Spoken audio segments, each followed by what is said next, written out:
و کسی که در مقابل خدا تواضع داره در مقابل خلق خدا هم تواضع داره. نمیشه که تو نماز بخونید اما در مقابل خلق خدا تکبر بورزی، خودخواه باشی، اونها رو تحقیر بکنید،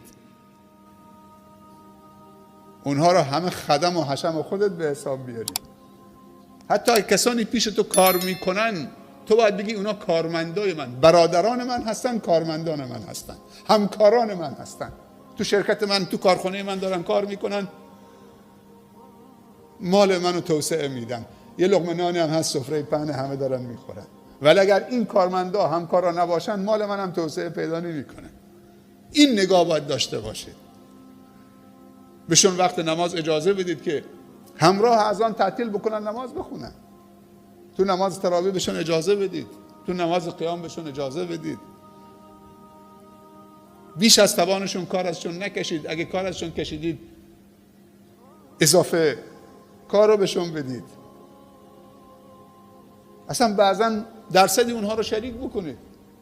تا کی باید کارگر تو باشه، کارمند تو باشه؟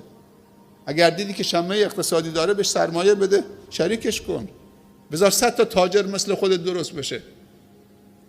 اگر یک عالمی از نگاه شما بعد از 10 سال این که عالم بزرگی شد، درس خون، در محضر اساتید زانوی تتلمذ زد، عالم شد، آمد تو جامعه، تو این 10 سال یک دانش آموز هم تربیت نکرد، شما میگی این عالم خیانت داره میکنه؟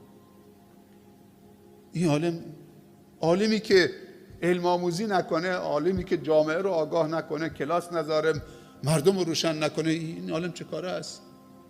خب حالا اگر یه تاجری تاجر بشه ولی 100 تا تاجر مثل خودش درست نکنه، خب تعداد تجار مسلمان ها کم میشن و این به ضرر مسلمان هاست. هرچه آمار تأثیرگذاران و متمکنین در جامعه اسلامی کمرنگتر بشه، کمتر بشه، جامعه اسلامی کوچکتر میشه، ضعیفتر میشه. جامعه اسلامی که دنبال سیاهی لشکر نیست.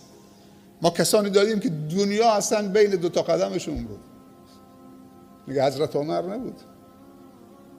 2 ابرقدرت جهان اون روز زیر 2 تا قدم عمر بود رضی الله عنه.